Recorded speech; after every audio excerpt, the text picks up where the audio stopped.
He had once believed that light would save him, that goodness, patience, and forgiveness would earn him peace. He had given everything to that belief, his heart, his strength, his years. And in return, the world had taken it all and laughed while he bled. When he fell, no one reached for him. When he cried out, no one answered. The ones he protected turned away first. The ones he loved followed. And what was left of him? Hope, faith, mercy, crumbled like dust beneath the weight of his own disappointment. For days he wandered through the ruins of what used to be his world. His hands, once steady, trembled with the memories of those who betrayed him. The rain did not cleanse him. It reminded him of every tear he had wasted on people who never cared. But pain has a strange way of teaching those who listen. It breaks you, yes, but if you survive, it rebuilds you differently. He learned to listen, to silence, to the sound of his own heart still beating when it should have stopped. And that sound became a vow. He no longer prayed for peace. Peace was a lie, sold to the weak to keep them soft. He wanted truth. And truth, he discovered, was forged in fire. So he went where no one else dared, to the mountains where storms were born, to the caverns where the world hid its forgotten pain. He stayed there for years, stripped of comfort, stripped of everything but the will to rise. He spoke to no one. He trusted nothing. But in that emptiness, he found something sacred, himself. One night, as thunder tore across the sky, he stood on the edge of a cliff and screamed, not in despair, but in defiance. The storm answered. Lightning struck the earth before him, and the ground split open. From it rose a blade, black as the void, burning faintly with crimson light. He reached for it, and the fire did not burn him. It recognized him. It belonged to him. It was not a weapon of vengeance. It was a symbol of what he had become. He was no longer the man who begged for kindness. He was the man who became his own salvation. He descended from the mountains a ghost reborn. The villages he once protected stared in awe as he passed. The light in his eyes was gone, replaced by something deeper, clarity. He no longer carried love or hate, only purpose. Those who wronged him had already destroyed themselves. He didn't need to lift a hand. Time was doing his work for him. Instead, he looked for those still trapped in the illusion he had escaped. The broken, the forgotten, the ones who still believed they were too weak to stand. He found them in ruins and prisons, in the corners of cities where light refused to reach. He didn't offer them hope. He offered them truth. No one is coming to save you, he told them, but you're still breathing, and that means your story isn't done. Some turned away, too afraid to let go of their chains. But others listened. They followed him, not as a leader, but as proof that survival was possible. Together, they built something new, not a kingdom, not an army, but a brotherhood of the broken. People who had known pain so deep it nearly devoured them. He taught them not to bury it, but to use it, to turn every scar into armor, every tear into fire. The weak became strong. The lost found their direction. And the man who once begged for light became the one who carried it through the dark. Years passed, and the world changed around him. The kings who had ruled through fear fell. The empires that mocked the broken crumbled from within. Whispers spread of a nameless figure who rose from ruin and built strength out of suffering. Some called him savior, others monster. He didn't care. He wasn't seeking worship or forgiveness. He was building balance in a world that had forgotten it. One evening, as the sun sank behind the ruins of an old citadel, a young follower approached him. "Master," the boy said softly, "why do you never rest?" He looked out at the horizon, where the last light bled into shadow. "Because rest is what destroyed me once," he said. "I rest when the world no longer needs men like me." The boy was silent, but his eyes burned with understanding. The man turned away from the dying light and began walking into the dark again. The others followed.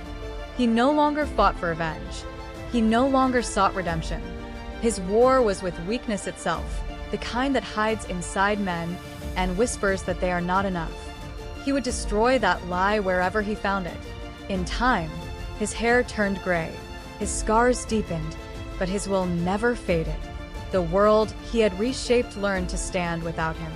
The strong he had forged carried the fire forward. And when his final day came, he stood once more at the edge of the same mountain where his rebirth had begun. The wind howled around him, the sky dark with storm.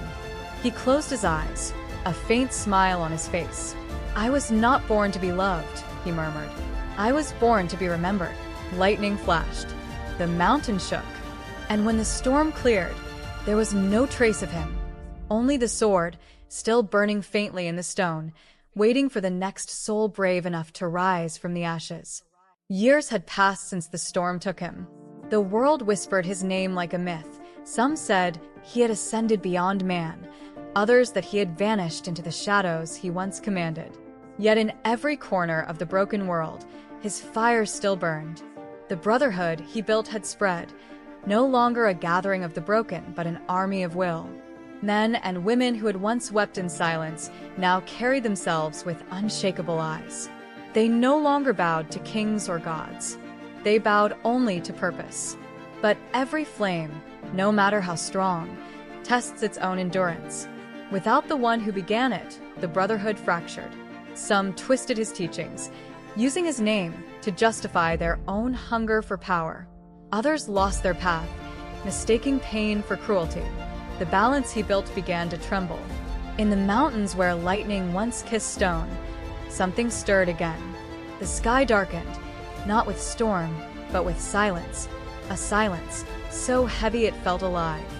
Then, from the heart of that silence, a heartbeat echoed through the earth. The blade that had once stood waiting began to pulse with crimson light. The air trembled. From the ashes of legend, he returned. He walked again among men, older, quieter, more terrible than before. His face was shadowed, his voice colder than winter. He did not speak his name. He didn't need to. The fire in his eyes was enough. Words spread like wildfire. The one who had risen once had risen again. But this time, he did not come to build. He came to purge what his followers had corrupted. He found them in cities of iron, wearing crowns they had not earned. They spoke of his words, but lived in greed. When they saw him, they fell to their knees, trembling. "Master," they cried, "we carried your message." He looked at them, and his silence cut deeper than any sword. "You carried my words," he said softly, "but you lost their meaning." Without another word, he turned away, and the air around them grew heavy. Their torches went out. The darkness that once served him came alive again, swallowing everything false. When the night ended, nothing remained but whispers of what happens when truth is betrayed. He walked the ruins once more alone, as he had begun.